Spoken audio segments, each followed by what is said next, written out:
This is Tim Bryce with my column titled, The Dilemma of the Democrats. While the rest of the country has been preoccupied by the GOP follies on television, there has been relatively little said about the Democratic race, and I believe this to be by design. On the one hand, we have Senator Bernie Sanders, who is an admitted socialist, popular with young people and the remnants of the Occupy Wall Street movement. On the other hand, we have Secretary Hillary Clinton, who is leading in the delegate count, yet possesses a low trustworthiness rating by the American public, including her own party.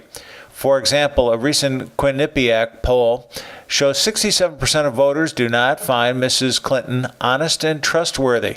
That includes 74% of independent voters. It is rather ironic that Democrats are willing to elevate someone to the highest office in the land, yet do not trust her. Couple this with her other scurrilous affairs over the years and a blank track record for accomplishments in office, and you have a flawed character easily prone to attack. Mrs. Clinton tends to laugh such accusations away and blames conservatives for the attacks, but sadly, nobody else is laughing. In the popular political book This Town by Mark Leibovich of the New York Times Magazine, the author confirms the incestuous relationship between the media and the Clintons, who are treated as American royalty. Government officials, journalists, and lobbyists all scratch each other's backs in order to climb their respective totem poles and grab as much money as possible along the way. He paints a picture of unadulterated collusion and makes it clear Washington exists not to solve the problems of the country, but to line the pockets of the residents there. From this perspective, we shouldn't be surprised how widespread the problem really is. Whether you are a government official, lobbyist, or a member of the press, it's about making money and control of the system. This is why Mrs. Clinton is staunchly defended by the press. She gets it. So the challenge becomes how to distract the public away from Hillary's foibles. The answer is rather obvious. Create a diversion by focusing on the rivalry of the Republicans.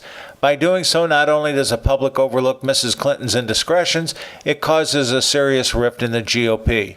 Frankly, this divide-and-conquer strategy offers a brilliant win-win scenario.